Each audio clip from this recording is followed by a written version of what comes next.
Pernahkah kamu termenung sendiri di tengah malam, merasa tak seorang pun memahami isi hatimu?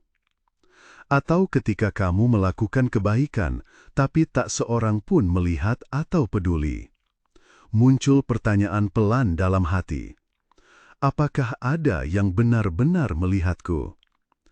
Dalam sunyi, kita lupa bahwa ada satu zat yang maha menyaksikan, yang penglihatannya tak pernah terhalang kabut, malam, atau tembok.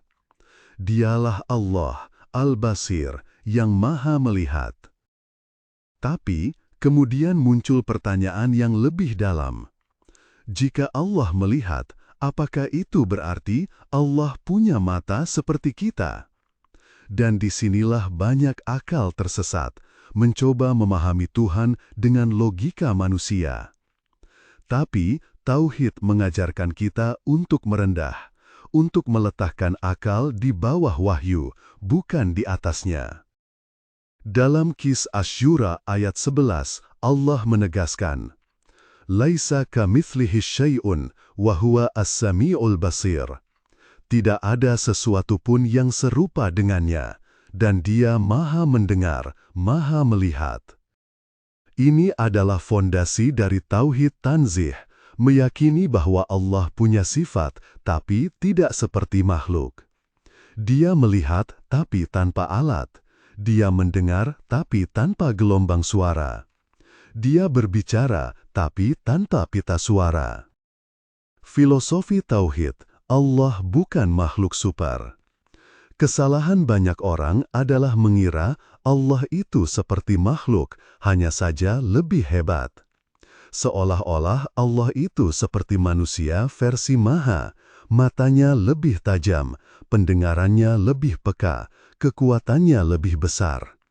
Tapi itu adalah kekeliruan. Allah bukan makhluk super. Allah adalah zat yang tidak terbatas dan tidak serupa dengan apapun.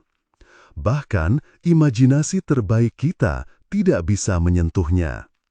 Imam Malik pernah ditanya, bagaimana Allah istiwa di atas arsy? Beliau menjawab, istiwa itu maklum, diketahui maknanya. Caranya majhul, tidak diketahui. Mengimaninya wajib. Bertanya bagaimana, itu bid'ah. Apa artinya untuk kita hari ini? Di zaman ini, semua ingin bukti visual. Jika tak terlihat, maka dianggap tidak nyata. Jika tak bisa ditangkap kamera, maka diragukan keberadaannya. Tapi keimanan tidak bekerja seperti itu. Kita percaya pada sesuatu bukan karena mata bisa melihatnya, tapi karena hati bisa merasakannya. Dan ini berlaku untuk sifat Allah. Kita tidak melihatnya, tapi kita melihat bekas penglihatannya. Setiap keadilan yang ditunda, setiap air mata yang diam-diam jatuh, setiap amal yang tak dipuji, ada mata yang maha adil yang menyaksikannya. Kisah inspiratif, Umar bin Khattab dan pengembala. Suatu hari, Umar bin Khattab radhiyallahu anhu menguji seorang budak pengembala kambing. Ia berkata, juallah satu kambing kepadaku. Si pengembala menjawab, aku hanyalah budak, aku tak berhak menjual. Umar mengujinya lagi, katakan saja pada tuanmu bahwa kambingnya mati atau hilang. Lalu budak itu menjawab dengan tenang, kalau begitu, di mana Allah? Umar pun menangis dan berkata, kalimat ini telah membebaskanmu. Engkau adalah hamba yang sungguh merdeka. Inilah kekuatan dari keimanan bahwa Allah melihat. Tak ada CCTV, tak ada saksi manusia, tapi cukup satu keyakinan. Allah menyaksikan. Penutup. Keyakinan yang menghidupkan. Jangan bayangkan Allah dengan bentuk, tapi rasakan Allah dengan iman.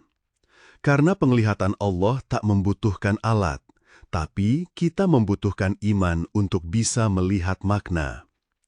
Jika kita merasa sendirian, ingatlah, Allah melihat. Jika orang lain tidak mengerti niatmu, tetaplah yakin, Allah tahu isi hatimu. Jika semua mata tertutup, mata Allah tidak pernah tertutup. Maka, mari hidup dengan keyakinan, bukan untuk dilihat manusia, tapi untuk dilihat oleh Tuhan semesta alam. Kalau video ini menyentuh hatimu, bantu share ke mereka yang butuh pengingat tentang Allah yang Maha Melihat. Tulis di kolom komentar, cukuplah Allah yang menyaksikan niatku. Jangan lupa like, follow, dan nyalakan lonceng, karena kita akan terus menggali makna kehidupan lewat cahaya tauhid.